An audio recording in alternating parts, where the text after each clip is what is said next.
Nimagadir oxirgi paytlarda biz o'ylaymizki, ha, men bunday qilib tursam, kosmosga qarasam yoki menga pul keladida, ba'zilar bukvalno tushunadi-da bu narsani. Yo'q. Что хотят mужчины degan savolga javob qanday? Platonika, erotika, seksualnost, mana shu yerda erotika davri bu hozir tomoshabinlar o'ylaydigan kinodagi erotika haqida emas, pornodagi erotika emas, suhbat jarayonida erkaklar yosh kattasi ham, o'rta yoshligi ham nimagadir hozir shu ko'p xotinlilik haqida aytadi. Do'stim menga taklif qilyapti, do'stim. Do'stim 3 ta xotini bor, mana menga ham Bunaqa aytyapti. do'st bilan dushman ham kerak emas. Da. Qanday kuyov onasini oyog'ini o'padi, onasi bilan achomlashib, xuddi bilmadim, kelin kuyovdek achomlashib, o'zim ko'rib noqulay bo'lib qoldim menga.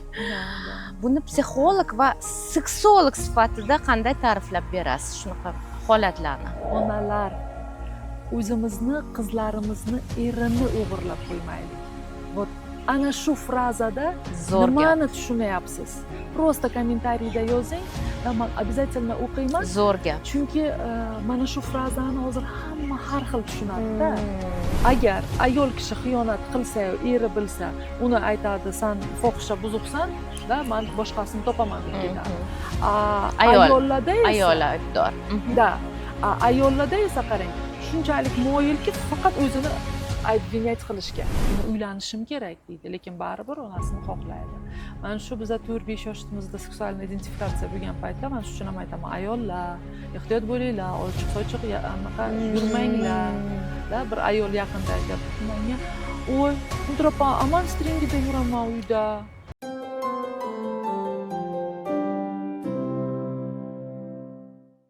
Hammaga salom. Bir kun podkastning bugungi geroinyasi Nandini Coach. Nadira! Seksoterapevt. O'zlari ham ko'rindilar. Assalomu alaykum. Hozir oldingizga boramiz. Nodira, turing u yerda. Assalomu alaykum. Yaxshimisiz? Как вы, Nodira? Все хорошо? Хорошо, спасибо. Bu yerda nimalarni qilib yuribsiz? Siz bilan bugun aylanib suhbat qurmoqchimiz. Shu yerga chaqirdingiz. Men bu parkka deyarli oxirgi 7 yildan beri qatnayman desam ham bo'ladi. Wow. Yaxshi ko'rgan joyim, suv bor, yer, daraxtlar bilan quchoqlashaveraman. Wow. То есть я наполняюсь здесь и спортом тоже здесь занимаюсь. И народу не так много, да, утром? Да, ertalab deyarli uncha odam. Zo'r. Shamol qarang. Yana bir marta sizni kuzatuvchilarimizga prezentatsiya qilaman. Nandini Coach, seksoterapevt, tansoterapevt va psixolog. Ular bilan bugun siz bilan bir nechta mavzu bo'yicha gaplashmoqchimiz. Har bir mavzu juda ham jamiyatimiz uchun ham muhim, ham og'riqli. Bu oilaviy munosabatlar, bolalarning katta bo'lib ulg'ayishi, separatsiyasi, qaynona va o'g'il munosabatlari, xiyonat. Mana shu mavzular bo'yicha siz bilan gaplashmoqchi biza. Juda aktual va og'riqli mavzular. Da. Lekin birinchi savolim o'zingiz haqida. Nima uchun aynan shu seksoterapevt mutaxassisligini tanladingiz? Hech kim almashtirib olay, ato mana bunaqa затемнённыйda sizni ko'zingiz, siz meni ko'zimni ko'rmayapsiz, bu xuddi bir men uchun anaqa deb bo'ladi. Hurmatsizlik deydi. Aytam, я люблю глаза смотреть. Nima uchun seksoterapevtlikka keldim? Tanzoterapiya bilan shug'ullanayotganimda har bir deyarli ikkinchi ayolda borda shu narsa, imенно tanasini qayerdadir qabul qilmasligi va imенно jinsiy aloqalarda doim раскрепощенность yo'qligidan qanaqadir bir muammolarga duch kelishi. Va bu mavzuni keyin o'rganishni boshladim. Nima sababdan bu narsalar kelyapti? Bu biza bog'liqda bu. Tanzoterapiya прям напрямую o'zi telesniy bo'lgani uchun ham seksologiya bilan bog'liqda именно shu yo'nalishni keyin o'rganishni boshladim. Qarasamki, aynan o'sha yerda juda ko'p bizada muammolar bor ekan. va bu 7-segment bilan bog'liq, ta'ziviy segment bilanda asosan va oxirgi paytlarda juda aktuallashib ketdi. Siz jozibador bo'lishingiz, ayolli bo'lishingizda biz bilamiz, что biz ayolimizda, biz juda yaxshi bilamiz buni, lekin именно qanday qilib namoyon qilish, qanday qilib mana shu o'zini boricha tabiiy qabul qilishi, shu uchun ham seksoterapiyani izuchat qilishim va bu yo'nalishda ishlashimga to'g'ri keldi desam bo'ladi. Не потому что man именно buni xohladim. Da. Nodraxon, men bilaman, siz o'zingiz shaxsiy hayotingizda siz o'zingiz ajrashgansiz. Da. Shu o'tgan tajriba ham balki qanaqadir turtki bo'lgandir. Shu mavzuga kirishib, ko'proq oilaviy munosabatlar haqida. Qanaqa qilib o'tgan? Albatta. Bilaman, oldingi intervyularingizni ko'rib chiqdim, bu haqida gapirmagan ekansiz. Mayli desangiz, shaxsiy hayotimni deyarli o'zi ko'rsatmayman ham, bu haqida gaplashmayman ham. Men bu borada ochiqman. Psixologiyaga kelishimga sabab o'zi qizim ko'p kasal bo'lgani boshlangan, lekin aslida keyin уже tushunganman baribir. Shu bolangizda nimadir bo'layaptimi? Demak, уже muhit nosog'lom. Mani oilamda nosog'lom edi, lekin u yaxshi ota, yaxshi er bo'lishi mumkin. Bizada masalan, agar ochiqchasi aytadigan bo'lsak, 3 oylab, 6 oylab hech qanaqa jinsiy aloqa bo'lmagandan keyin bu nimadir не то bo'lsa kerak deganmanda, yuring birgalikda psixologga boraylik. To есть biz bir-birimiz обвинять ham qilmaganmiz-da. Borada, yo'q, mayli sen o'zing boravergin deyishganda. To есть deyarli 3 yil borasida bu ishlaganman va men eng katta xatoyimdan bittasi, man gunohkorman. Hozir aksariyat holda ayollar xuddi shundayda, man gunohkorman, manda что-то не то deyorganman-da. Vaholanki уже dars ketgan oila, lekin bu borada baribir 2 kishi ishlash kerak. Bir tomonlama ishlayverganingizdan keyin ham o'zingiz taniysiz, ikkinchi odamga qanaqadir pretenziyangiz ham bo'ladi. Va birgalikda degan, birgalikda qo'limizni ushlaymiz degan joyda ikkinchi odam bermasa qo'lini, bu befoyda. Shuning uchun ajrimga kelib qolganimda bu men uchun birdaniga bo'lib qolgan. To есть bizda unaqa urush janjallar ham bo'lmagan. Birdaniga farzandlarim otasi tomonidan bu taklif bergandan keyin og'riqli bo'lgan. Men buni yashab o'tganman, lekin aynan psixologiya menga katta yordam bergan. O'sha insonga nisbatan nafratda qolib ketmaslikka, erkak zotga nafratda qolib ketmaslikka va farzandlarimga ham otasi to'g'risida qanaqadir yomon informatsiya bermasligimga, uni ham nima uchun bu holatga kelib qolganini ko'rishni boshladim va savollarimga javob olishni boshladim. Siz ham mutaxassisga murojaat etdingizmi? Albatta. No, boshida ajrim vaqtida menda hech qanaqa mablag' bo'lmagan, menga eng birinchi yordam bergan narsa bu neyrografika bo'lgan. Har kim bu yo'nalishni kimdir qabul qiladi, kimdir yo'q, hamma har xil tushunadi, lekin unga chuqurroq kirsangiz tushunib olasizda. Chunki mablag'im bo'lmagan va bu yerda просто bitta oq qog'oz A4 format любой joyda topasiz, da, и marker. Menga yordam bergan. Keyinchalik o'sha psixologga borganman, bu borada tushuntirilgan, kitob o'qiganman, Nekrasovning kitobi Materinskaya любовь. U yerda yaqqol tushunganman erkak kishining pozitsiyasi qanaqa holatda bo'lganini. Demak, bularni hayotingizdan kechirgandan keyin psixologga o'rgandingiz. Undan oldin psixolog bo'lmagansiz. Undan oldin borganman, o'zim uchun borganman. Professionalniy emas. Da, я имела в виду o'zingizning mutaxassisligingiz psixolog bo'lmagan u payt. Yo'q. Keyinchalik o'zim o'rganishni boshladim, farzandlarimga kerakligini tushundim. Qayerdan bu hamma jarohatlar bog'liq, nima uchun bu programmalarga kirib ketyapman, qaysi introyekt ustanovkalar sabab bo'layapti, kimni hayotini, kimni gaplarini takrorlayapman, otam, onam keyin tushunishni boshladim-da. Shundan keyingina uni ham ayblamasdan keyin o'sha o'zim ustimda ishlab professionalni kirishni boshladim. Nodraxon, judayam issiq bu joy, soyaroq joy topib suhbat qursak nima deysiz? Ketdikmi? Ketdik bolalar.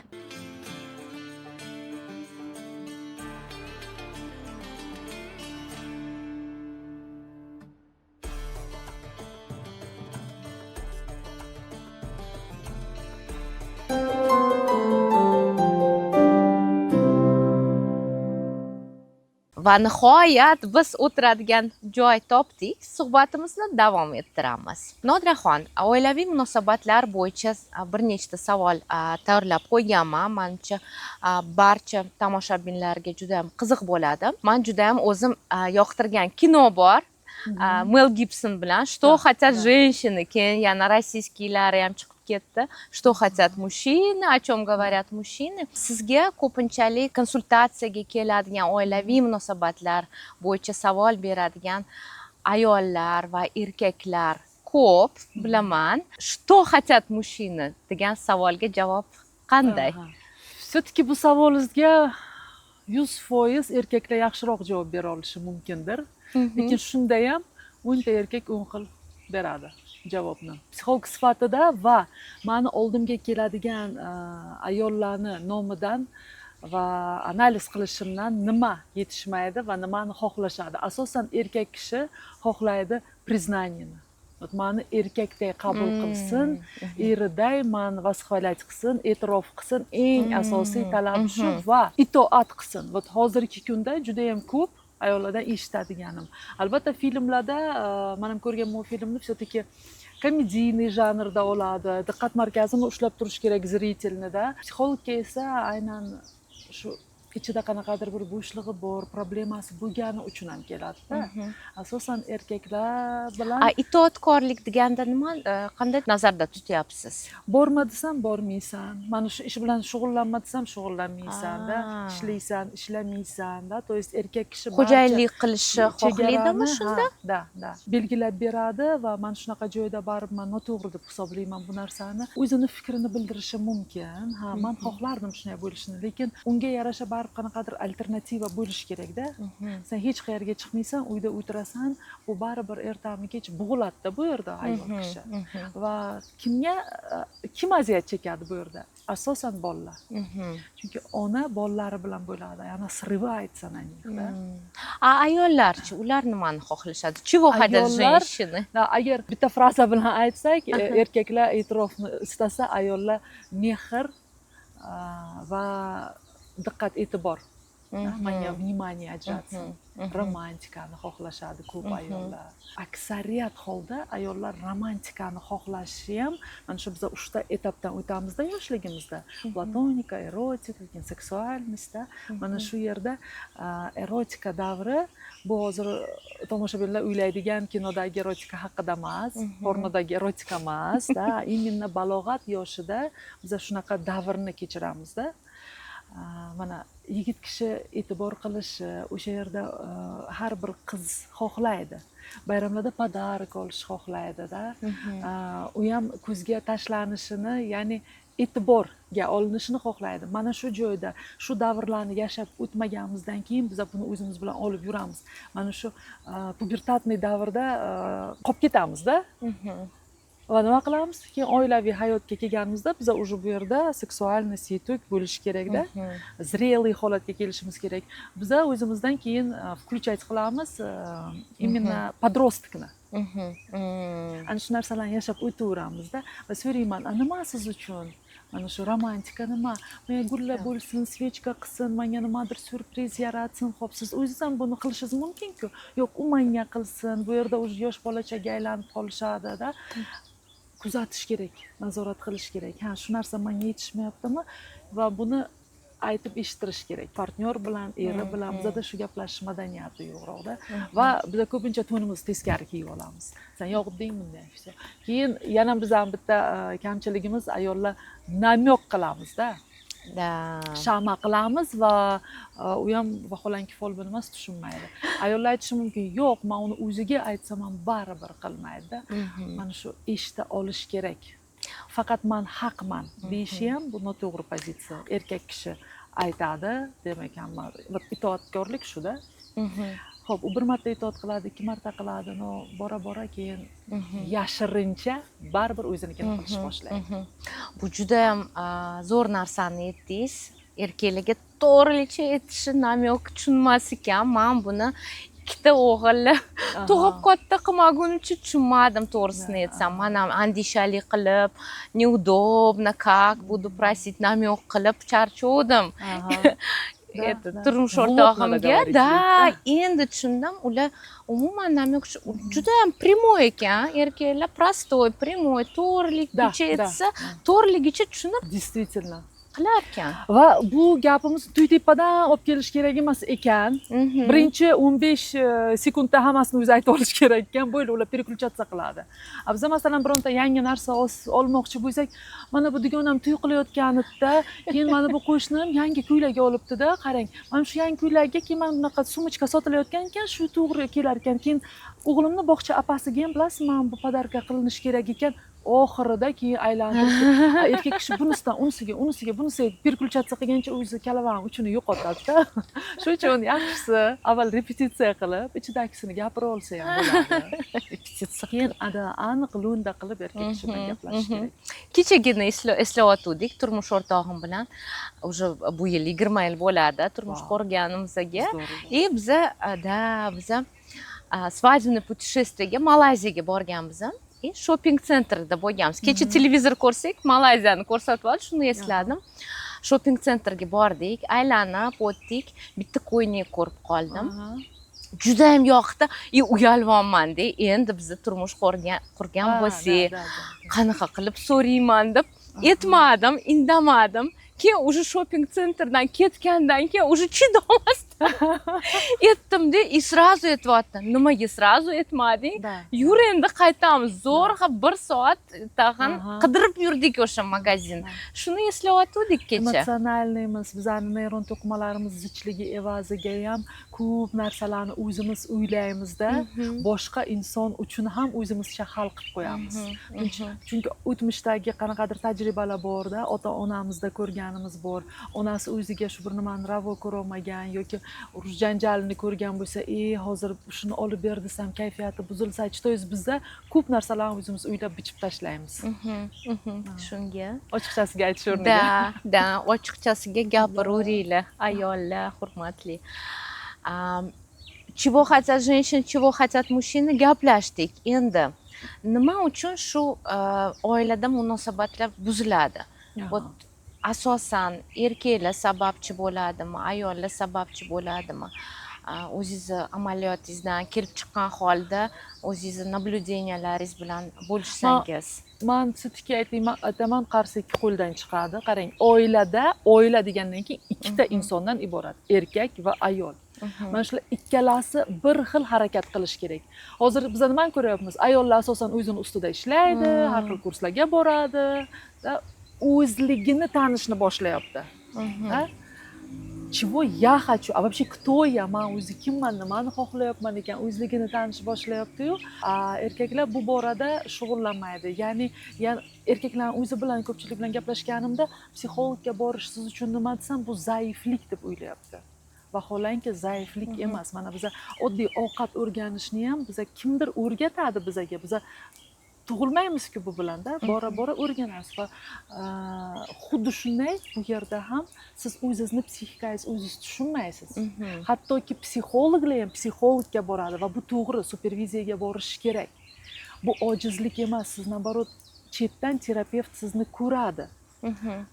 Siz uchun bu norma bo'lgani xatti harakati. Masalan, yoshligida otasi baqirishi, baqirib nimadir tushuntirishi, yigit ertaga ulg'aygandan keyin u ham xuddi shuni norma bo'ladi u uchun. Ba'zilarda esa urushib qolsa gaplashmaydi. Oylab, hattoki yillab gaplashmaydigan erkaklar ham bor ekan va uni o'g'li ham xuddi shunday yo'l tutyapti. Va u uchun bu norma. Buni tashqaridan kimdir bu narsani tushuntirishi kerak-ku. Kerakli savollarni berib-da.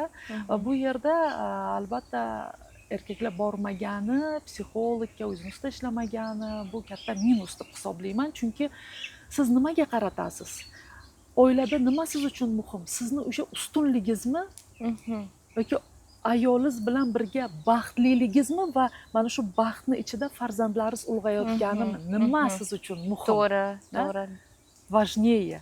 Bitta treningda uzr gapingizni bo'ldim, eshitdim. Что для тебя важнее, быть правым или счастливым, да? Da. Xo'p, sen o'sha haqiqating bilan qayergacha borasan? Bu yerda ham yana o'zaro muloqot. Senga nima yoqadi, yoqmaydi, qanday qilib buni yo'lini topsak bo'ladi. То есть yechimiga qaratasiz. Va bu yerda men aytmayman-da, ayol kishi vinovat, erkak kishida kim gunohkor yoki kim sababchi emasda, ikki kishi. va bu yerda ikki kishi harakat qilish kerak. Bitta ayol kishini o'zi harakat qilsa ham yig'maga kela olmaydi yoki bitta erkakni o'zi ham harakat qilsa baribir hech narsaga kela olmaydi. Ikki kishi. Va uchinchi shaxs ham qo'shilishi kerak emas. Uchinchi shaxs bu mutaxassis haqida emas gap. Qaynona, qaynotalami? Qaynsingil, o'sha ayolni onasini o'zida, to есть ular ham qo'shiladi-ku, bitta qaynonalar emasda. Mana bu uchinchi shaxslarni qo'shtirmaslik kerak. Va hattoki do'stlari ham erkaklarning orasida hattoki shunaqami? taksistlar bilan ba'zida gaplashib qolamanda, suhbat jarayonida erkaklar yoshi kattasi ham, o'rta yoshligi ham nimagadir hozir shu ko'p xotinlik haqida aytadi. Do'stim menga taklif qilyapti, do'stim. Do'stim 3 ta xotini bor, mana menga ham aytayapti. Bunaqa do'st bilan dushman ham kerak emas. Bu yerda mana shu o'zini qat'iy fikri bo'lishi kerak. Ko'pgina eshitaman, ayollar normal erkaklar qolmadi degan gapni eshitaman. Bilmadim, siz ham eshitsangiz kerak. Nima uchun bunaqa bo'lyapti? Ожиданиялар yuqori bo'lib qoldimi, требовательный bo'lib qoldimi ayollar? Nima bo'lyapti o'zi jamiyatda? Normalniy deganda, agar odamlarni, ayollarni eshitsangiz, har biridan har xil eshitasiz. Normalniy deganda u siz uchun kim? Men ko'proq normalniyni ortida idealniy turganini kuzataman. Shu idealniyni izlashadi. Mana bu Instagramni hayot ayniqsa-da, luxury hayotni ko'rsatishi va asosan urg'u beradigani shu boy-badavlat bo'lsin va shedriy bo'lsin. Men nima xohlasam xo'p desin. Asosan shunaqa biz потребительствоga kirib qoldik. Ham ayol, ham erkak, menimcha. Manga bo'lsin. Mana shunaqa holatga kirib qoldik va bitta qizlardan eshitmayman, yigitlardan ham eshitaman bu narsani. Normalniy qizlar yo'q. Normal qizlar qolmadi-da. Ular uchun normal qizlar qanday? Ularga itoat qiladigan qizlarmi shunda? Ha, itoat qiladigan va mana shunda qarangda juda opasniy joyi bor-da. iPhone so'ramaydigan. iPhone so'ramaydigan va umuman ishlatmaydigan bo'lsa undan ham yaxshi. Sotsial tarmoqlarda bo'lmasa undan ham yaxshi-da. Ota-onamni ko'nglini oladigan, onamni hamma ishini qiladigan asosan mana shular bo'ladi. Bu ham bir o'zi yetuklik pozitsiyaga kelmagani uchunmi erkaklarda yoki shunchalik u erkakni miyasiga qo'yganlarki yoshligida. Onajoning rozi qil, volidangni rozi qil degan joyi bor-ku. Bu shu o'lgunicha bu bechora yigit shu rozi qilsa-da. O'zini kuchi yetmaydi, keyin ham mayli bo'lmasam bitta obyekt ketirsin va u hamma narsaniga hop desin. Hozir shu narsani ko'rsatyapti-da mullalarimiz o'zi ham birinchi, ikkinchi, uchinchi xotin qilgandan keyin bular nima deydi? Bilasizmi, mas'uliyatni olgisi kelmayapti-yu. Agar yoqmasa kelishmadik. Yoki bu ayol onam uchun men tashqarida keyin yana boshqasi bilan встречаться qilaman yoki ikkinchi, uchinchi xotinim bo'lishi mumkin. То есть bunga ham qanaqadir norma qarayapti-da o'sha. Da. Va bu narsani biz qanchalik shuni ko'rsak, qarang. Ko'rsak hayotda, kinolarda, keyin bu ham mozg nima deydi? Har safar ko'ravergan norma deydi. Da. Vaholanki shunaqa vaziyatlar bo'lib qolsa, unga oson yengil tutib ketaveradi. Nodiraxon, hozir yana bitta zo'r mavzuni uchini chiqardingiz. Yaqinda ijtimoiy tarmoqlarda juda ham g'alati to'ylardan videolar tarqalib ketdi. Bu to'ylarda jenih nima deydi, kuyov onasini oyog'ini o'padi, onasi bilan achomlashib, xuddi bilmadim, kelin kuyovdek achomlashib, o'zim ko'rib noqulay bo'lib qoldim aka. Buni psixolog va seksolog sifatida qanday ta'riflab berasiz shunaqa holatlarni? O'limdan ham ko'ra odamlarning gapi ustun turar ekanda. Statistika ma'lumotlariga qaraganda odamlar shunchalik qo'rqar ekanki odamlarning gapidan. To'yda shu hodisa bo'ldi-yu, qaniydi spokойно olsa-yu, o'zini qo'lga qochsa-da kelin shunaqa joydan-da. Ko'pchilik komment yozgan qizlar как раз shunaqa degan, qoch, bunaqa to'ydan qoch. Nima uchun? U yerda keyin haqiqiy qanaqa muammolar bor ichida? U yerda qarangda, bu narsa o'sha yoshligida oldin juda ham kurashardim. Nimaga ona vinovat emas, ayol kishi emas, yana aylanib kelib taqalar ekan baribir onaga 9 oy qornida ko'tarib ko'tarib yurgani, keyin u bola tug'ilgandan keyin uni xohlaganday plastilinday как бы nimani xohlasa u ona o'sha narsani yasarkanda bu bolani. Tushunyapsizmi? Удобный qilib, mana bu erkak o'zini eridan agar ololmasa, mehr e'tiborni bolasidan keyin oladi va u har doim unga biladi-ku, o'zini bolasini qanday tarbiya qilganini biladi, uni слабый точкalarini biladi va manipulyatsiya qiladi. Xuddi faraz qiling, mana shu erkaklar qanday o'qishdaman, mana bunday ip bo'ladi-ku, marionetka o'ynatadi, da, mana bunday qilib kuklani. Xuddi mana shu kuklaga o'xshataman-da bu erkaklarni. Bular o'ylanib ham baxtli bo'la olmaydi. Kerak bo'lsa, onasini manipulyatsiyasiga to'rtinchisi bilan ham da bunaqalar baxtli bo'la olmaydi, chunki u doim ana shu onasini baxtli qilish bilan yoki onasiga udobniy va eng sevimli o'g'il bo'lishi bilan ovora. Jannat onalarning oyog'i ostida deydimi? Endi buni hamchi men bu fikrga qarshi emasman. Ona bilan onani farqi bor-da baribir. U narsistik bo'lsa yoki psixopatroq ona bo'lsa-chi, qanaqa unda? Shunaqa o'ynatadiki, o'g'lini umuman kurakda turmaydi-da u narsalar. Вот mana shu tuyda ko'rilganimiz ham aslida konkurensiya. Konkurensiyaga kirishadi. Unda nima qilarding, xo'p, uylantirib? Onani o'zi uylantiradi, ajrashtiradi, keyin yana olib beradi. Otasi bormikin degan savol ham kelib chiqadi shunaqa videolarni ko'rganda. Hozir bizada как раз таки именно mужская shkolada otalar maktabi yetishmayapti-da. Men despot onaman, oddiy qilib tushuntiraman va men o'g'lim bor-da. Men erimdan ololmayapman, xohlaganimni latta bu, pulam olib kelmaydi, hech narsa qilmaydi bu. Da o'zimni hali жертваga solaman, o'zimni hali spasatel bo'laman, hamma narsani ko'rsataman-da, yedirmay, ichirmay, senga berdim. Men shu dadang bilan yashayapman, sizlar uchun-da. Endi faraz qiling, qancha yuk bor o'sha bechora bolada-da. O'z men shunaqa manipulyatsiya qilaverib, u yigit ertaga katta bo'lavergandan keyin bir tomondan yaxshi ko'radi-ku bu onasini-da. Onam men uchun shuncha narsa qildi, ha?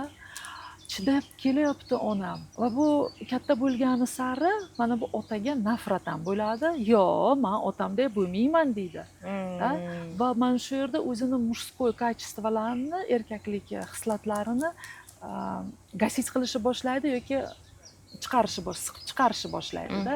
Eng asosiysi shu onamga yoqayman. Bunaqa yigitlar keyin oila qurganda qanday ota, qanday er bo'ladi? Qanday bo'ladi? Onasini shu aytgandan chizig'idan yuradi-da. Agar onasidan finansoviy zavisim bo'lsa-ku, bo'ldi. Uni og'zi ham yopilgan, uni o'zini fikrlashi ham yo'q-da, bir kritichеское мышление. Mana shunaqa paytda anini endi o'ylang. Mana bu ona shunaqa bolani mana katta qildi.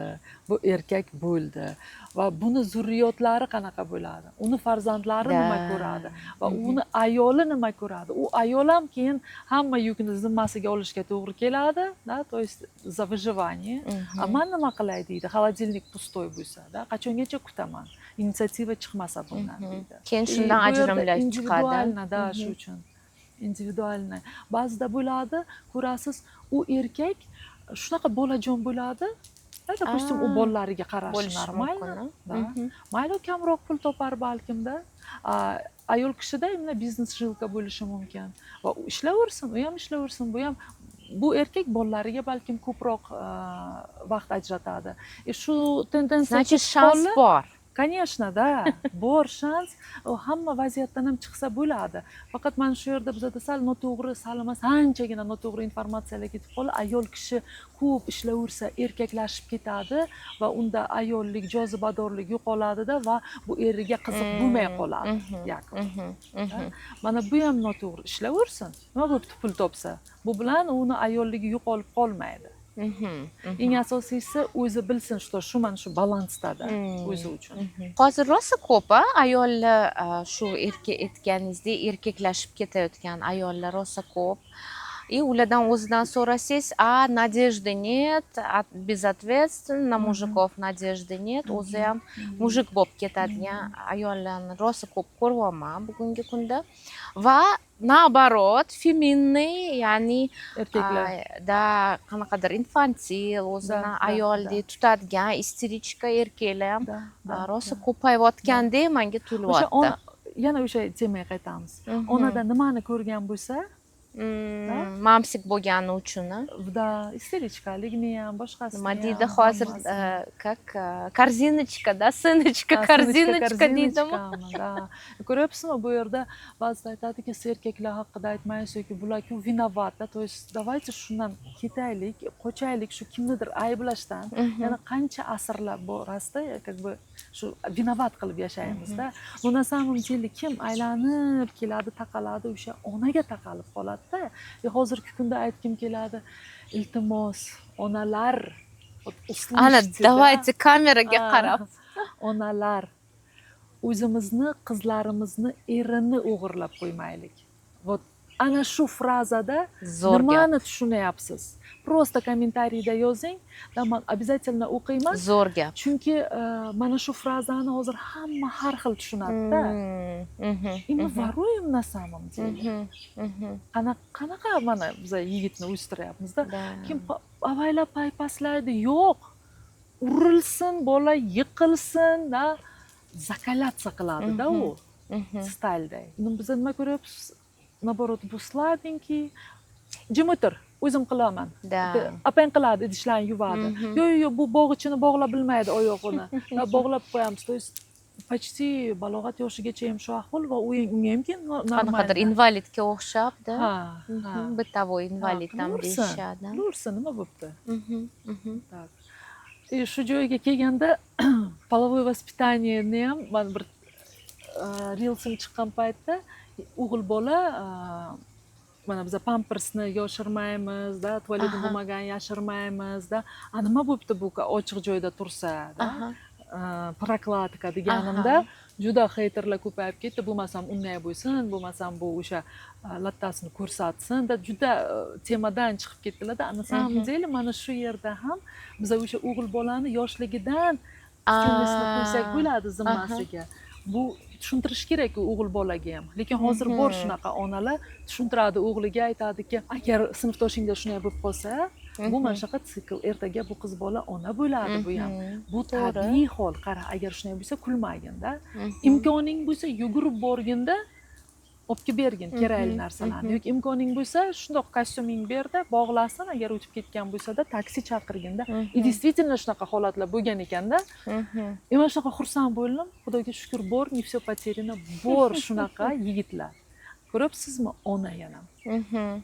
Onasidan agar adekvatniy gaplarni eshitgan bo'lsa, voy o'lsin, befarosat, sharmandada qaramabdi, men o'zi bilan olib yursa bilmasmidi desa, действительно shu narsa qoladi-da. Qanaqa urug'ni eksak, shu qoladi. Da, onalar, o'qituvchilar hatto infantil qilib tashlaydi yigitlarni. Yaqinda eshitdim, bitta o'qituvchi, masalan, men kichkina bo'lganimda, maktabda o'qiganimda dejurstvo bo'lgan. Bir kun qizlar, bir kun bolalar qilib, masalan, doska artadigan har gal kimdir spiska bo'yicha bo'lgan. Lekin bitta qiz boladan eshitib qoldim. U yerda o'qituvchi aytar ekan, "Yo'q, o'g'il bolaning ishi emas doska artish, faqat qizlar spiskada bo'lar ekan, doska artadigan."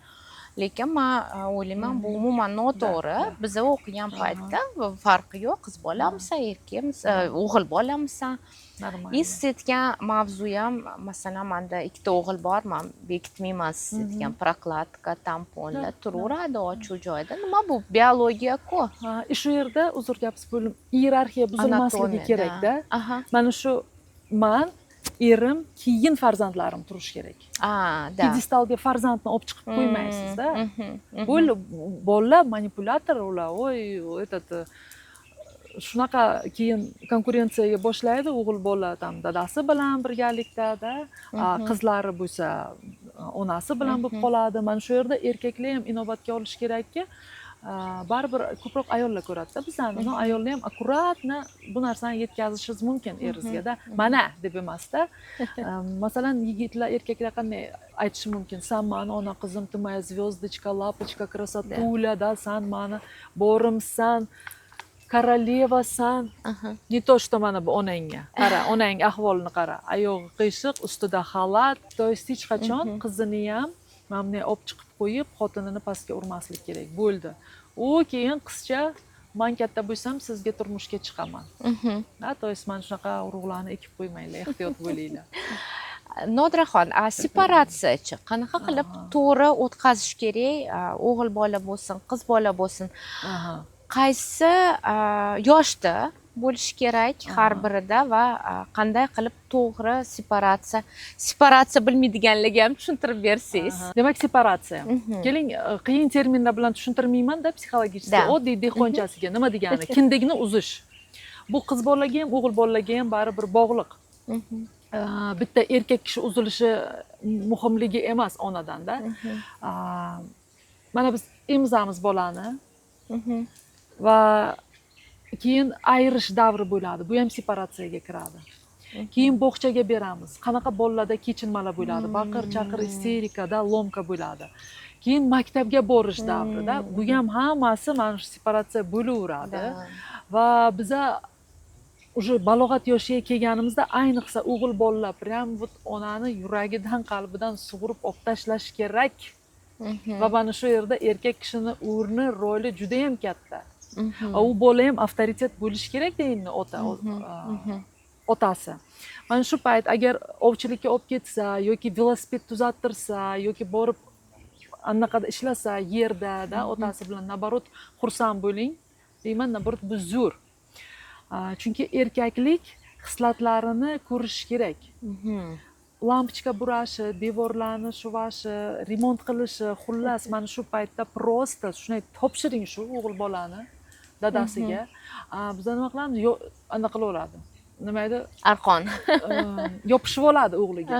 Yo'q, qo'ying, tam o'qisin, yo'q, charchadi bola, palon bo'ldi, to есть etagidan ushlab olganda o'g'il bola ham onasini chiqmaydi. Конечно, unga выгодно. Mana shu payt ona mamne turish kerak chetda. Как siz aytgandek, но она же волнуется же. Mana kecha как раз bitta nima opamnikida edik. U yerda bassenda suv yo'q, hali bassenga bitta narsa tushib ketdi. Но там такой вход опасный-da. И o'g'lim bordi narsani olishga, и men уже vahmaga tushdim. Куда идешь, Otabek? Упадешь, не хотит. Shu payt mani turmush o'rtog'im patsanku boraversin dedilar. И я такая, да.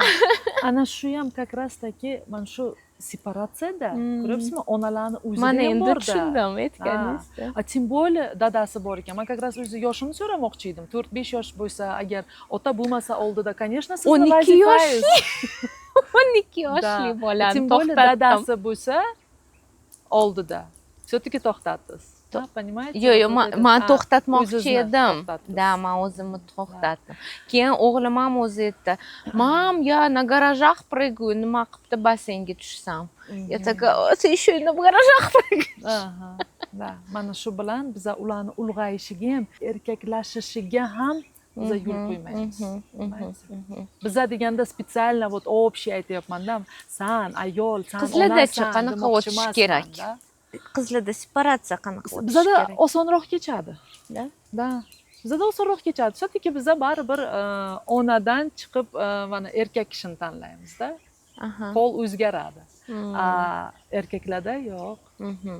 Ayoldan ayolga boradi. Onadan boshqa ayolga boradi. Как мой учитель говорил, шило на мыло меняем deb qo'yadilar.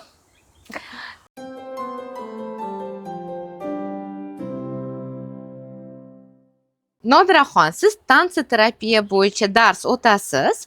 Shu terapiya turiga qanday zapros bilan qizlar kelishadi va nimani o'zi uchun olib ketishadi? Raqs terapiyasida shu qanaqa muammosi bo'lsa va uni qiynayotgan bo'lsa, ichida shu bilan ishlash mumkin. Bu xo'j munosabatda bo'lsin, ota-onami, xotinmi yoki o'zini tanasini qabul qilmayapti-da. Любой muammoni biz tana orqali gapiramiz. Mana biz urush janjal qilamiz-ku-da, допустим, bir nimadir yoqmadi eriz bilan yoki qayerdadir aksariyat holda ayollar gapirmaydi, ichiga yutadi. Har xil kasalliklar kelib chiqishi mumkin, lekin buni tana harakati orqali chiqarish mumkin. Bu yerda prakticheski juda ko'p muammolarni biz hal qilamiz. Eng asosiysi uni yana shu o'zini resursniy holatiga qaytarish, ya'ni hayotdan zavq olib, kulib, yaxshi ko'rib, munosabatlar yaxshi bo'lsa, ota-onasi, eri, farzandlari bilanda mana shular bilan bog'liq hammasi. Pul bilan daromadchi? Uni ham ishlash mumkin. Вообще bor shunaqa texnikalar. Bu degani bu texnikani siz qildingiz va sizga qayerdandir lup etib birdaniga pul kelib qoldi degani emas. Aslida biz zazemlение, opora bilan ishlaymiz. Masalan, mana shu pul yo'qligida nima bo'lyapti sen bilanda, qanaqa holatga tushyapsan, vasvasga tushadi-da, ba'zilar xavotir bo'lib qoladi. Mana shunaqa paytda unga kerakli texnikalarni berilganda, u keyin o'zini yanada naполненный his qiladi. Nimagadir oxirgi paytlarda biz o'ylaymizki, ha, men bunday qilib tursam, kosmosga qarasam yoki mana pul keladi-da, ba'zilar bukvalno tushunadi-da bu narsani. Yo'q. Sizga shunga quvvat ham bor, energiya hammasi kelishi boshlaydi va siz hattoki g'oyalar keladi va siz buni amalga oshirishga sizda kuch bor. Tushunyapsizmi? Mana shu narsalarni almashtirib qo'ymaslik kerak. Odamda o'sha quvvat bo'lsa, energiya bo'lsa, mana biz yerda o'tirdik-ku, qanchalik наполненныйmiz, всё. Оно начинает прям вот течь, да, вот эта энергия. И shunaqa paytda ular наоборот kayfiyati ham zo'r bo'ladi, qaysidir oldiga qo'ygan maqsadi sari borishga osonlashadi.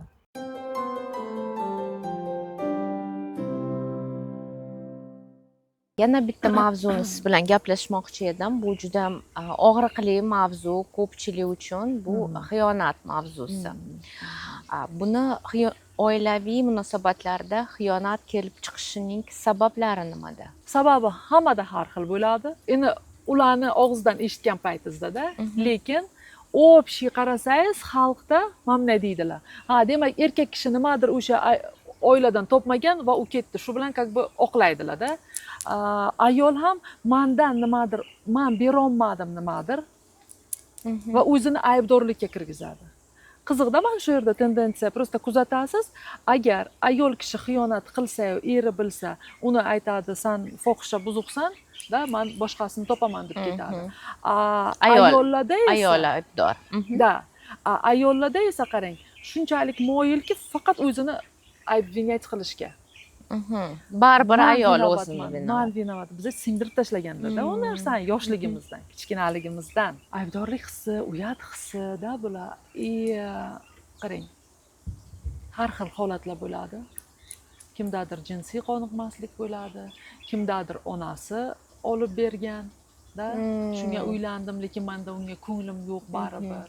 Yaqinlik yo'q, hissiy yaqinlik. Yaqinlik yo'q. U bilan birgalikda boshqa ayol kishiga borsam, menda bo'ladi deydi ereksiya, aynan bu bilan bo'lmaydi, da, bu yerda har xil situatsiyalar bo'ladi. 100 ta odam bo'lsa, hammasi naverno har xil. Rezultat, produkt один, da, deyman, xiyonat, no, har xil yo'llar bilan va har xil. Shunaqa qilib nimani qidiradi erkaklar deylik? Erkaklarmi? Kimdadir nafs o'ynaydi. Da? Chunki bu narsani mana shu ayollar ham keladi-da, o'zini aybdor deb kelganda tushuntiraman-da, qaysi etaplardan o'tadi. Bitta sizda bo'lmaydi bu narsa. Xiyonat bo'ldi, demak bitta sizga bog'liq emas. Eringizda ham travma bor. Menda travma bor-da deydi, shuni ishlaylik deydi. Nimaga sizni eringizda ham bo'lish ehtimoli bor-ku, если он как перчатки меняет. Demak, u balkim samoutверждаться qilmoqchi, shu boshqa ayollar.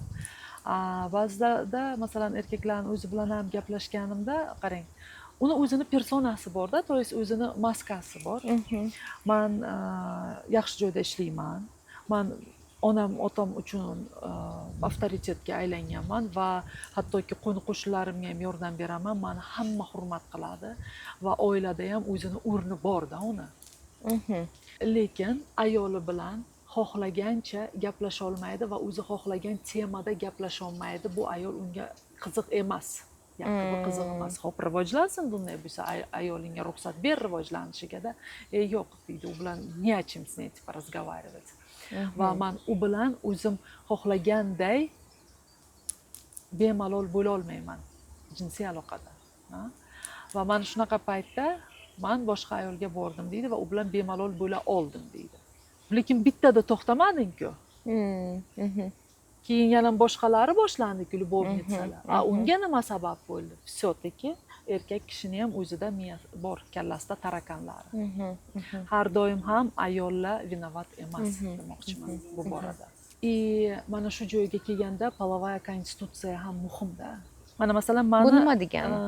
Biz bu bilan tug'ilamiz. Biologik, masalan, sizning ko'zlaringiz qora, yana kimnikidir kariyda, kimnikidir yashil ko'zi. Va biz ham pretenziyamiz yo'q-da bu narsaga. To'g'rimi? Nimaga shunaqa? Yoki menda ikkinchi положительный faktor. Da. Qonimni men aytmayman, "Voy, men buni o'zgartirishim kerak"da. Bo'ldi, biz shu bilan keldik bu dunyoga. Tamom. 3 xil bo'ladi: yuqori, o'rtacha va pastga-da. Bu nima degani? Yuqori jinsiy konstitutsiyalardagi ham erkak, ham ayolda kerak bo'lsa jinsiy aloqani har kun xohlashi, bu ham norma. Через день xohlashi ham norma. Polovaya konstitutsiyasi, jinsiy konstitutsiya nizkiy bo'lsa, pastki bo'lsa, u haftasiga bir marta xohlashi mumkin. Va yana yoshiga munosib tarzda balkim oyida ham bir marta xohlashi mumkin. То есть seksual напряжение hosil bo'ladi. Bir marta xohlash, bu ham norma. Biz ayta olmaymiz, bu polovaya konstitutsiyasi pastmi, bo'ldi. Demak, buni ayollik energiyasi yo'q yoki biz bu past deb ayta olmaymiz-da, yetmadi deb-da. Biz unaqa ayta olmaymiz. Unisi ham, bunisi ham hammasi norma. Shunchaki ba'zida shu narsalar kuzatiladi, qarangda, statistika bo'yicha все-таки 45% где-то agar erkaklar xiyonat qilsa, где-то 37% ayollar xiyonat qilar ekan. Kim bilan xiyonat qiladi? Baribir yaqinda bu bir-biriga. Demak, kimdir bilan xiyonat qilyapti-ku. Xo'p, savol tug'iladi. Demak, ayollar ham xiyonat qiladi. Shunchaki ayollar unchalik ish oshkor qilmaydi bu to'g'risida.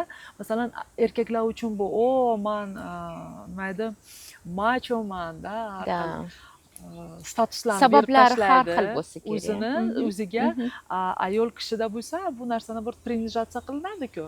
Shuning uchun ham ayollar желательно bu haqida aytmaydi. Каждый, кто не первый, тот у нас второй, да? Allegro aytganday. Baribir bor bu narsalar. Umuman farqi yo'q. Hozir oxirgi paytlar men kuzatyapman, bu o'rangan ayol islomdami yashaydimi yoki umuman ochiq yurgan ayolda, то есть настолько это много, hattoki o'zini eri bilan nikohda bo'lib turib ham, boshqasi bilan bo'lishi ham, hattoki boshqasi bilan ham nikoh o'qitganlar bor ekan. Men aytdim, endi bu qanchalik islomda o'zi aslida yo'q deb aytdilar bu narsani. Bitta ayol bir nechta erkak bilan nikoh qilib, da, bu ham bor ekan. Wow. То есть, bilasizmi, bunaqa insonlar baribir o'ziga оправдание topadi. Buzuqlik bor-da, baribir, tushunyapsizmi, psixikasida ham. Ular baribir qanaqadir оправдание topadi bunga. Xo'p.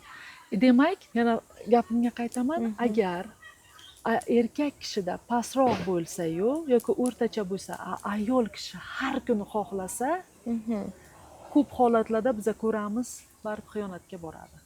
Bora xiyonatga boradi. Agar nabarot bo'lsa, erkak kishi ko'proq xohlaydi-yu, lekin ayol kishi ko'p xohlamaydi.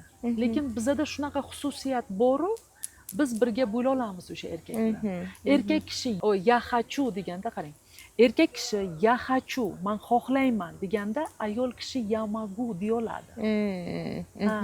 Qila olaman, bo'la olaman-da, то есть принимающая сторона. А наоборот не работает. Reaksiya, bo'lish kerak. Buni chapachasi bo'lsa, ishlamaydi, to'g'ri. Bo'lolmaydi-da. Shuning uchun agar erkakda polovaya konstitutsiya yuqori bo'lsa, mana libidosi yuqori deymiz-ku-da, ayolniki past bo'lsa, bunday oilalar yashay oladi birgalikda. Bo'lishi mumkin. Lekin buni aksi bo'lsa, mana bu yerda ko'proq xiyonatlarga uchraydi. Qiziq. Bizda nima defitsit bo'lsa, ichimiz nimani biza shunaqa xuruj qilsa, lomka bo'lsa, o'sha narsani izlashga harakat qilaveramiz-da. Ba'zida shunaqa holatlar bo'ladiki, ayollar shunchaki men uchun polovoy akt muhim emas deydi. Xo'p, nimaga sen shu yigit bilan gaplashding yoki shu erkak bilan munosabatga kirishding? Aslida bilasizmi, menga umuman mana shu kerak emasdi. U menga mehr berdi. Mehr nima siz uchun? Просто shunday oldida o'tirsam, menga SMS yozadi har ertalab, yaxshimisiz, yedingizmi, yemadingizmi? Ko'ryapsizmi, shunchalik mana shu uchun ham xiyonatga. bunaqa paytda sublimatsiya qilish mumkin-da, u ham har bir insonni o'zini tafakkur qilishiga ham bog'liqda. Sublimatsiya energiya ishiga yondashishi mumkin, ko'proq qaratishi mumkin yoki именно ibodatiga-da. Мы можем это. U ham все-таки qaysi biri tafakkur qilishingmi yoki nafsingmi qaysi превышать qiladi-da. Чего ты хочешь? Да, biz Nodiraxon bilan birinchi marta emas intervyu qilishimiz, hozir ссылка qoldiramiz. Erkak va ayoldagi o'rtasidagi pasteldagi muammolar haqida bir ko'rsatuv qiluvdik siz bilan va bu ko'rsatuvda migrantlarni ayollari ham sizga murojaat etishini aytib o'tuvdingiz va ko'pchilik kommentlarda bu haqida ko'proq aytib berishingizni so'rashgan edi. Ya'ni erkak deylik migratsiyada bo'lsa va ayol shu yerda qolgan bo'lsa, yarim yil o'tadimi, 1 yil o'tadimi? Bu yerda nima qilish mumkin? Shu baribir shu aytgan mavzu pasteldagi muammo kelib chiqadi-ku. Libido bor ikkalasida ham. Shunday, men shu joyga kelganda shunday психолог emasman-da, вот просто, вот как женщина, грубую фразу хочется сказать. Блин, olib tashlaysizlarmi, qo'yasizlarmi, да.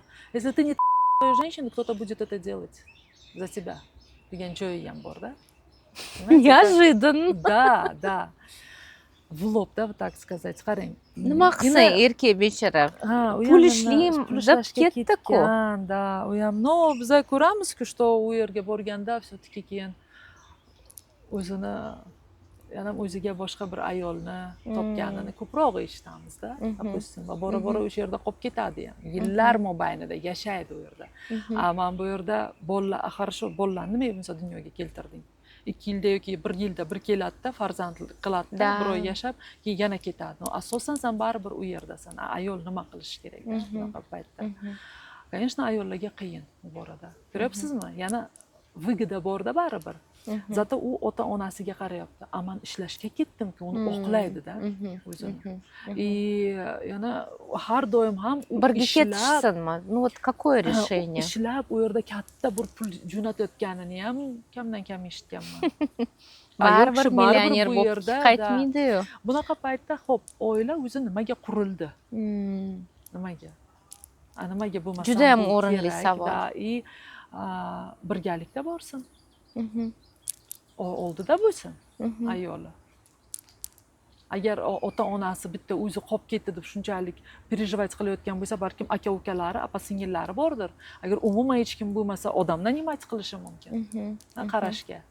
Agar shunchalik выход bo'lmasa-yu, faqat shu chet eldan borib topib kelsa, demak oilasi oldida bo'lish kerak-ku.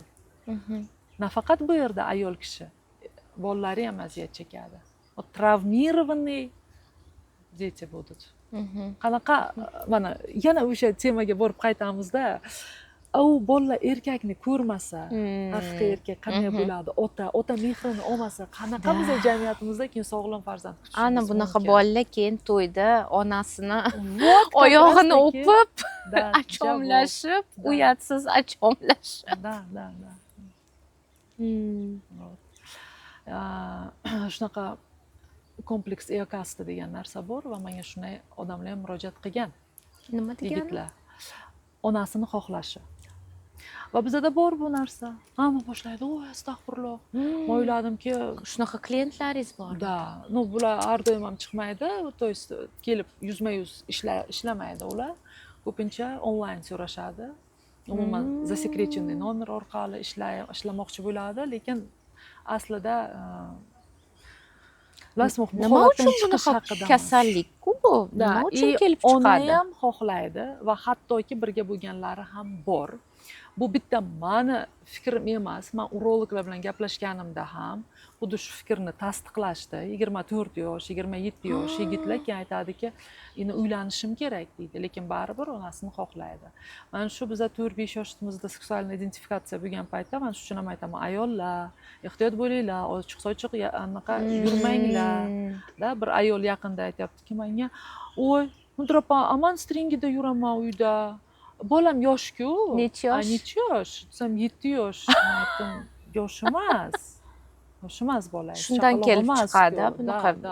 perversiya-da, Ha, как ha, это называется. Да, да, да. Именно buzilish bo'ladida, qaraydi, u noxosdan o'sha как seksualniy obyekt unda uyg'onishi mumkin. Bunaqa odamlarni davolash mumkinmi o'zi? Ну, agar o'zi ongli ravishda borib, psixologga borib ishlasa, Siz даже ishladingizmi psixolog bunaqa emas, klient? psixoterapeutga, kechirasiz, psixoterapeutga. Siz borib. ishlaysizmi Yo'q. bunaqa? Manda bo'lmagan unaqa. Men optimda bo'lmagan, chiqqan, yozgan, qanday chiqsam bo'ladi deyishgan. Nima Va bu degansiz? erkaklarni men ko'pincha erkak kishiga yuboraman. Tushunyapsizmi? Chunki u proyeksiya qilishi mumkin-da keyin ayol psixologga. Tushunyapsizmi? Ularchi yana e'tibor qilaman, gap mobaynida o'zlari aytib qolishadi. Oyimga o'xshatdim sizni, gapirishingiz, yana yoki manyera, tushunyapsizmi? Shu bunaqa paytda Shu erkak paytmi psixolog sizga sizni ham tanlagan, erkak internetda psixolog ko'rib shunga. ularga yuborish kerak. Masalan, ba'zi psixologlar aytishi mumkin, men qilaman-da, nafsi o'ynashi mumkin-da, yoki как eksperiment olishi mumkin. U paytda faqat o'zini o'ylagan bo'ladi. Psixolog ham men yaxshisi psixoterapeut ishlagani ma'qul deyman.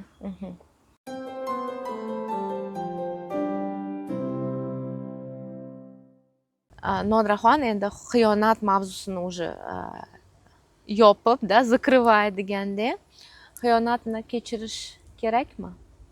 Mumkin degan bo'lardim. Mumkin kechirish. Faqat bitta shu nosi bor, aksariyat holda ayollar qolayapti-da, lekin nafrat bilan yashayapti o'sha oilada. Erkakka nisbatan ham, bolalarini ham shu orqali. Agar bla bla bla aytmasa ham, u o'zini noverbal xatti-harakat ohangi bilan ham mana shu Особенно o'g'il bola bo'lsa, erkakning obrazini ko'radigan holatlarni ko'p eshitganman. Yomon degan informatsiyani yetkazyapti-da. Men aytaman, qoldingmi shu oilada? Tanlading-ku. Bolalarim yetim bo'lmasin deb tanladim. Yo'q, finansiviy зависимость bor, boradigan joying yo'q. Xo'p, qoldingmi shu manshering tozalayin, bo'lib davom ettiringlar. Har safar Семейный yuziga parный solavermasdan. juftlik terapiya kerakmi shunda? Ha. Ikkalasi ham terapiya o'tish kerak. Ikkalasi ham o'tish kerak va bu yerdachi erkak kishini baribir erkak kishini bu yerda mas'uliyati katta bo'lishi kerak. То есть sen uni yana завоевать qilishing kerak bunday olganda. O'tirib ochiqchasiga suhbatga chiqaverish kerak. Хотя бы telefoningdan kodni olib tashlagin. Yoki kod qo'yilgan bo'lsa ham buni ayoling bilsin, sen ko'rsatgin undan hech narsa yashirmayotganingni. Elementar narsalarda. Lekin biz ko'ramiz, baribir kodlangan, baribir telefoni chappa, baribir telefon o'zi bilan tualetga ham kiradi, vannaga ham kiradi-da. Tushunyapsizmi? Buni aksi ham bor. Shunaqa holatlar borki, ayol kishini o'zini uyi bo'lishi mumkin, o'zini yaxshi ishi bo'lishi mumkin-da, lekin mana shu eri xiyonat qilganini ko'rsa, bilsa ham, lekin baribir bu oilada qoladi. Bir tomondan bu jasorat. Bunday olganda-da, u hattoki yaxshi pul ham topmaydi bu erkak. Bu yerda sozavисимость ham bo'lishi mumkin. Bu yerda balkim действительно unga o'sha tobelik yoki balkim yaxshi erkak bo'lishi mumkin-da farzandlariga. Agar ayolni ichida o'zidan nafrat bo'lmasa shu erkakka nisbatan, bu oilalar qolishi mumkin. Nafrat bo'lmaslikning iloji bormi? Конечно, bor. Da, bor. Terapiyasiz. Terapiyasiz o'zi bilan balkim ibodatlar orqali, Allohga yaqinlashish orqali kelishi mumkin. Lekin psixikasida nima jarayonlar bo'layotganida, xatti-harakatida, masalan, shunday bo'ladiki, tana xohlaydida, miyasi stop deb turadi. To'xta, senga shuncha xiyonat qildi bu deydi-da. Yoki shunday holatlar bo'ladi.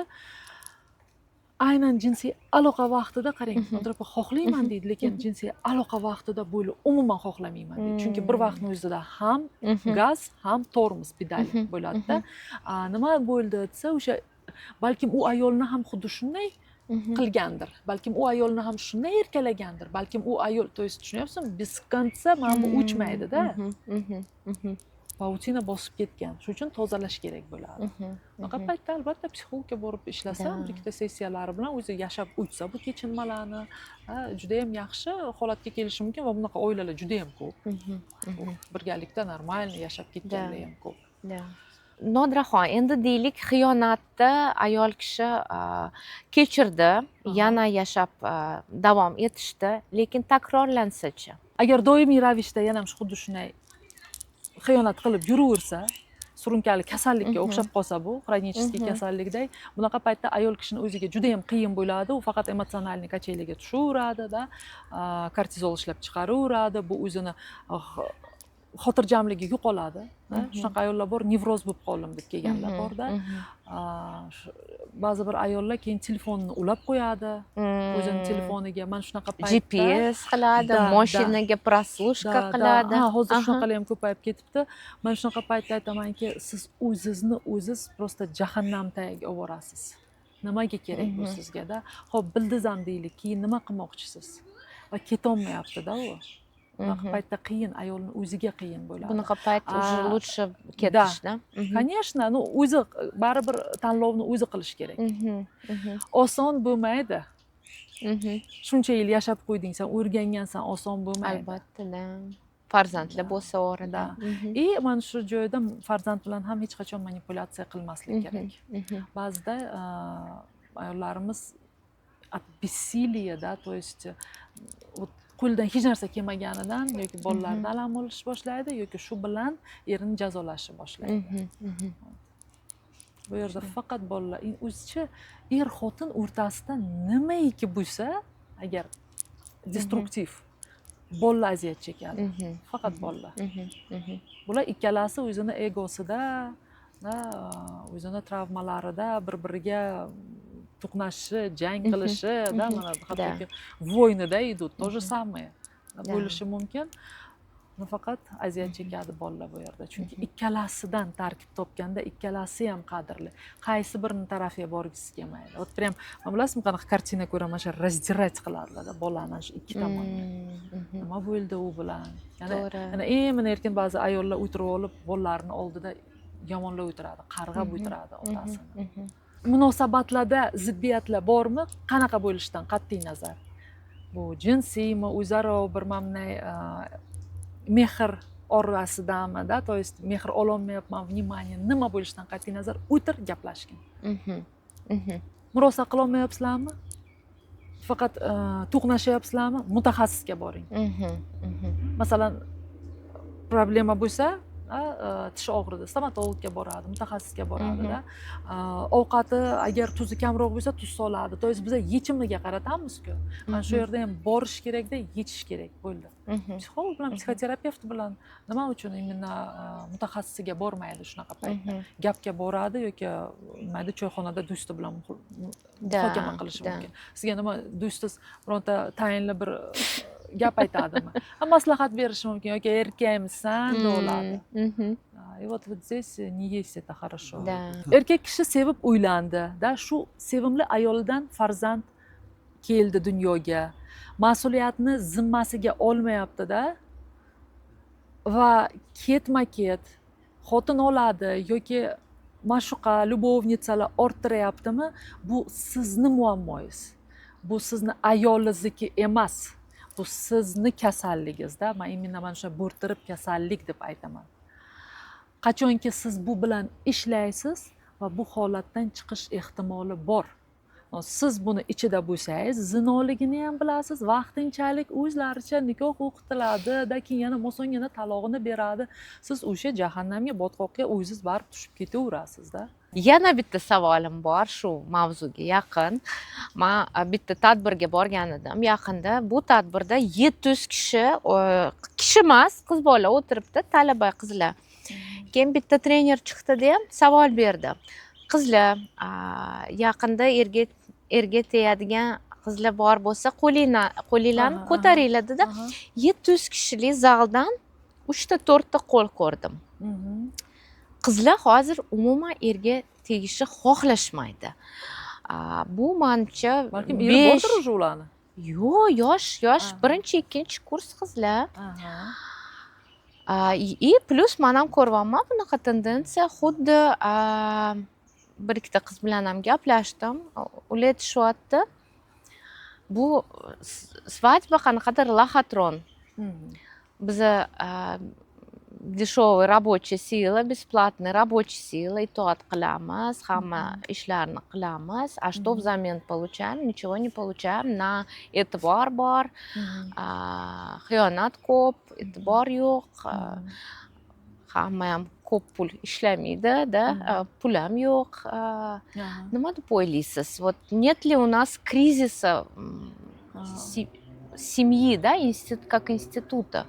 Nafaqat O'zbekiston, manimcha butun dunyoda, Koreyada masalan umuman уже ikki kishiga ikkita ayolga вот одни роды, да, то есть masalan если население там 30-летних женщин, да, 1000, детей 500, и все, они идут вот к уничтожению как нация, к исчезновению.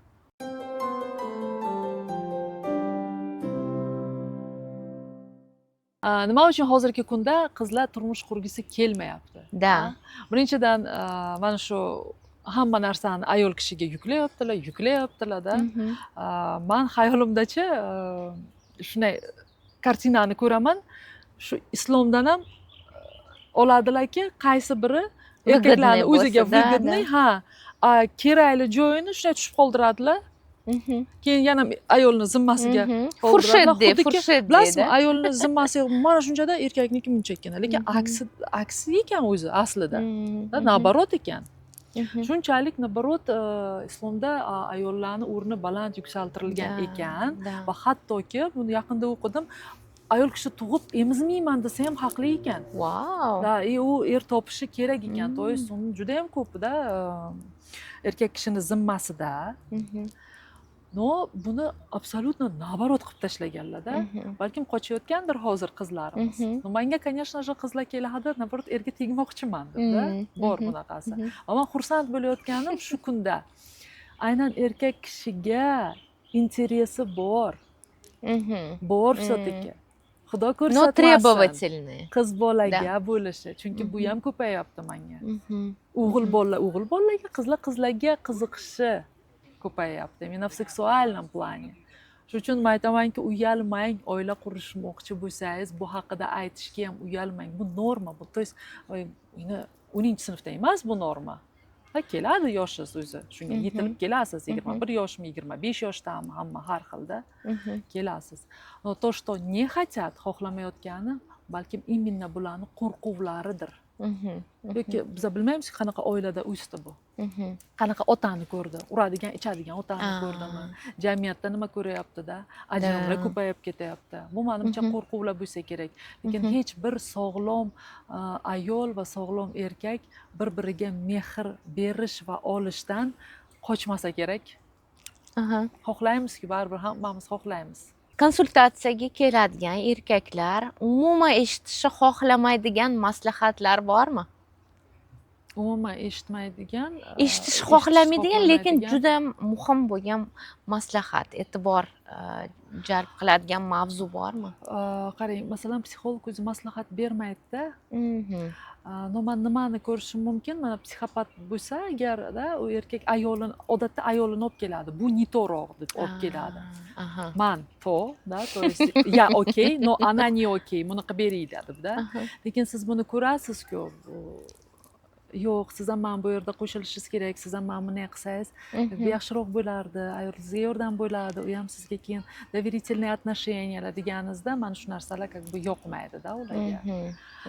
A так напрямую erkak kishiga mana shunday qilishing kerak deb maslahat berilmaydi. Ayollarga yoqmaydigan mavzular bormi? Xuddi shunaqa. Bizga o'zi ko'p narsalar shu yoqmagani uchun ham, qabul qila olmaganimiz uchun ham o'sha bilan kelamiz-da psixologga. No, хотя бы tan olsa ancha yengil bo'ladi odamga. Biz tan ola olmaymiz. Masalan, misol aytsangiz. Bir kishini sevdimda va men unga aytayapmanki, men ruxsat beraman, mayli, meni sevishingga. Men o'zimcha bir menda ham bor-da, narsissistik naklonlistlarim, o'zimcha men bunday qilaman, lekin aslida tagida hamchi qo'rqaman uni o'zimga yaqinlashtirishga. Vdrug yana menga og'ritsalar-chi? Qalbimni og'ritib qo'ysa-chi bu erkakda. Sizga seksolog va psixolog sifatida murojaat etayotgan ayollar eng ko'p qanday muammolar bilan murojaat etishadi? Oxirgi 2 yil ichida judayam ko'tarilib ketgan imенно xiyonat mavzusida. Naверное, xiyonat qilmagan erkaklar qolmayapti shekilli, qizil kitobga kiritiladimi deb qo'yamanda. Hozir men to'g'ri yumor bilan aytyapman, bu juda og'riqli mavzu va bu ayollar nimadan o'tganini, ichida qanaqa bir olov yonganida va bu o'zi bilan ichidagi kurashlar qiyin. Imенно xiyonat bilan ko'proq kelyapti. Va teginilgan qizlar o'sha Nima ulg'aygan, degani bu? ya'ni yoshligida, balkim imенно men seksoterapevt bo'lganim uchun ham nasiliyaga uchraganlar bilan ishlaganim uchundir balkim bular murojaat qiladi. Yoki shu eri bilan qanaqadir munosabat yaxshi emas, hidi yoqmayapti-da, уже u bilan uncha turgisi kelmayapti. Mana shunaqa paytda o'sha yoshligida qachonlardir o'sha zo'ravonlikka uchraganlar bo'ladi. Yoki turmushga chiqolmayapti-da, unda ham shu zo'ravonlikka uchraganlar bo'ladi. Shular bilan ham murojaat qiladi. Tushunarli.